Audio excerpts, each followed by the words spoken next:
Shinawatra, samedi, le gouvernement a réaffirmé qu'un mémorandum d'entente, MOU, signé en 2001 avec le Cambodge constitue un mécanisme pour protéger les intérêts de la Thaïlande, en insistant sur le fait que le pays détient la souveraineté exclusive sur Koh Kut, dans cette province de l'Est. Le ministre adjoint Fintam Wechayachai a rassuré en ce sens lors d'une visite sur l'île, cherchant à calmer les craintes selon lesquelles l'accord, signé sous le Premier ministre Thaksin Shinawatra, pourrait faire perdre à la Thaïlande sa souveraineté sur l'île et sur la zone de revendication chevauchée, OCA, dans le golfe de Thaïlande.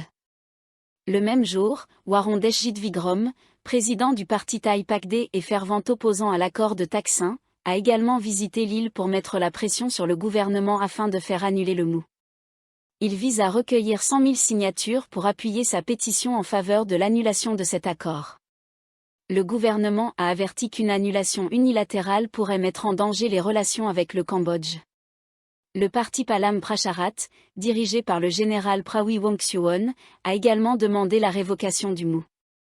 Je crois que les habitants de l'île sont toujours confiants d'être thaïlandais et que l'île appartient à la Thaïlande, a déclaré M. Fintam, qui est également ministre de la Défense.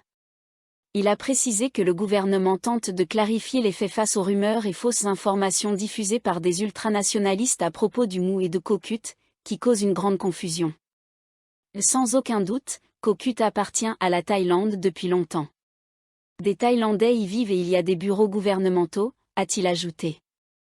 Cette affaire est exploitée pour des raisons politiques. Ce MOU de 2001 est un mécanisme pour protéger les intérêts de la Thaïlande et constitue l'outil le plus bénéfique pour des négociations sur les avantages maritimes, qui devraient être menées de manière satisfaisante pour les deux pays.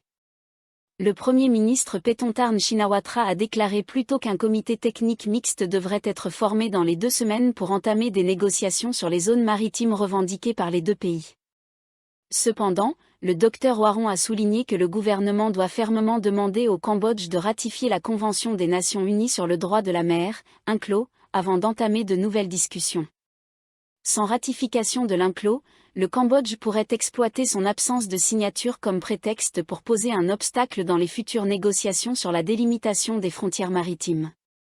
Le MOU de 2001 divise la zone de revendication chevauchée de 26 000 km² en 2 parties, la partie supérieure en attente de négociation de délimitation des frontières, et la partie inférieure destinée à un développement conjoint par les deux nations, selon le Dr Warong. Il a exprimé son désarroi face à la « compréhension naïve » du Premier ministre concernant la zone du plateau continental revendiquée par le Cambodge, qui entoure Koh Kut. Le Cambodge, selon lui, a intentionnellement tracé la ligne autour de l'île avec un agenda caché pour revendiquer conjointement des ressources énergétiques dans les zones maritimes reconnues comme une OCA. Le gouvernement thaïlandais a rétorqué que la carte incluse dans le MOU illustre simplement la zone revendiquée par chaque pays pour le plateau continental et ne représente pas une ligne de frontière maritime. Non contraignant, selon Thaksin. Thaksin a, quant à lui, déclaré à Bangkok que le MOU de 2001 n'a pas d'effet contraignant mais sert de guide pour discuter de points sur lesquels les deux parties pourraient parvenir à un terrain d'entente.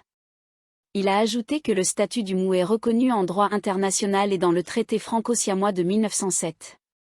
Interrogé sur les tentatives de lier cet accord à sa relation étroite avec le Cambodge et son ancien dirigeant Hun Sen, Thaksin a insisté sur le fait que les deux sujets ne devraient jamais être liés.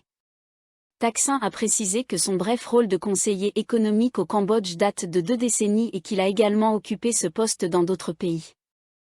L'Office de lutte contre le blanchiment d'argent, AMLO, est en discussion avec les enquêteurs de police pour suivre la trace des flux financiers et des actifs de l'avocat de renom Sitra Byabangkerd et de son épouse, qui font face à des accusations de fraude et de blanchiment d'argent.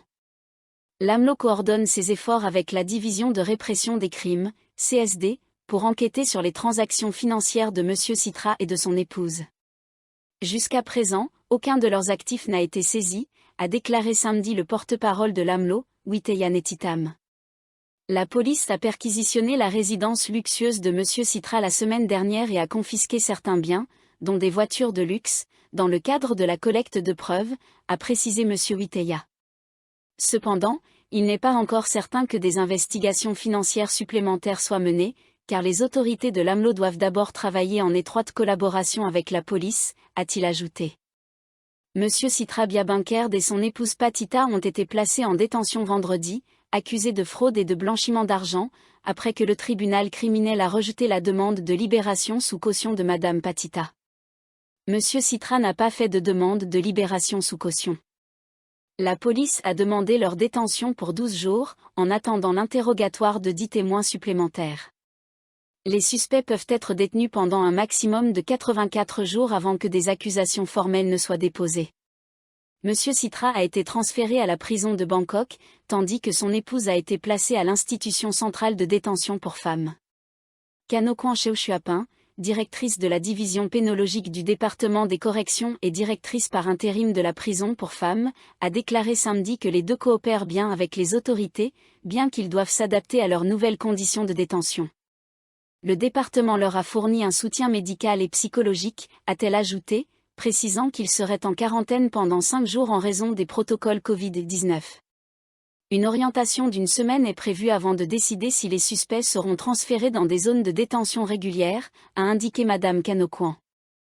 Les autorités doivent examiner soigneusement l'emplacement de Monsieur Citra pour éviter les conflits, en particulier en raison de ses affaires en cours, comme celle du groupe Icône impliquant 11 détenus dans diverses zones de la prison. Monsieur Citra et son épouse ont été arrêtés jeudi après que la police a intercepté leur Porsche Cayenne sur l'autoroute Kabin-Buri-Chachoengsao dans la province de Chachoengsao, alors qu'ils se dirigeaient hors de Bangkok. Ils ont été accusés de fraude et de blanchiment d'argent suite à la plainte d'une milliardaire affirmant avoir perdu 71 millions de bahts à cause de Monsieur Citra. Le général de division de police Akarade Pimolsri, un chef adjoint de la police, a déclaré que le couple semblait se préparer à fuir au Cambodge, ce qui a motivé leur arrestation. Leur avocat, Sayud Pangbunshu, a toutefois affirmé qu'il se rendait dans un temple de Chachoengsao pour faire des offrandes. 2 jours auparavant, Monsieur Citra s'était rendu au bureau de la CSD pour demander à être interrogé dans cette affaire afin de répondre aux rumeurs qui circulaient à son sujet.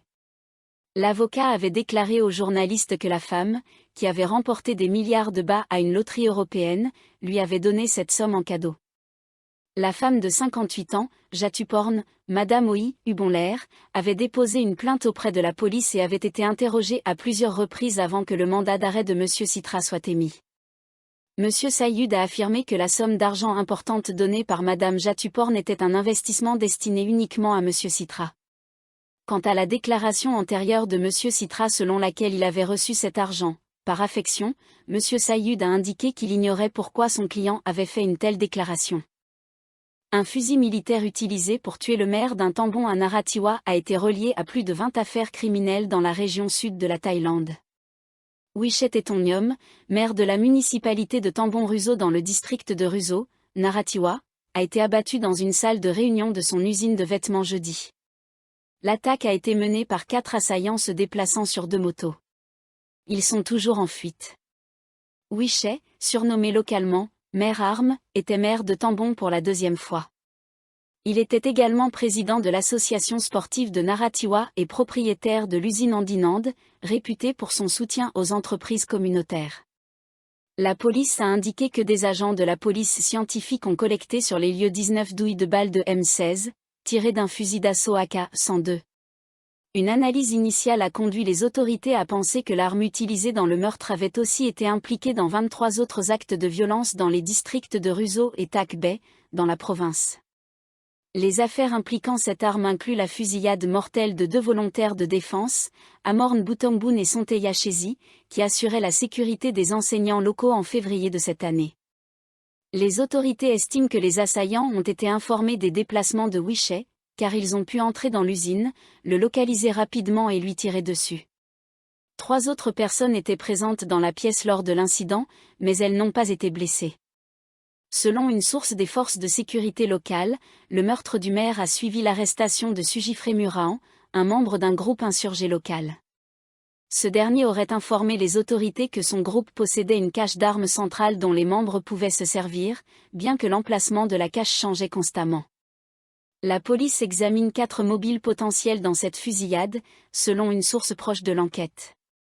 Les intérêts politiques locaux, les affaires, les différents personnels et les questions de sécurité sont tous pris en compte, a précisé la source. Une haute fonctionnaire locale a été retrouvée morte avec de multiples blessures au cou dans sa maison du district de Klong Luan, dans la province de Pathum Thani, vendredi soir. L'incident s'est produit dans le village Mou 8 du Tambon Klong Sam, a indiqué le lieutenant de police Krian Kresrime, chef adjoint des enquêtes au poste de police de Klong Luan, qui a été alerté vers 22h50 vendredi.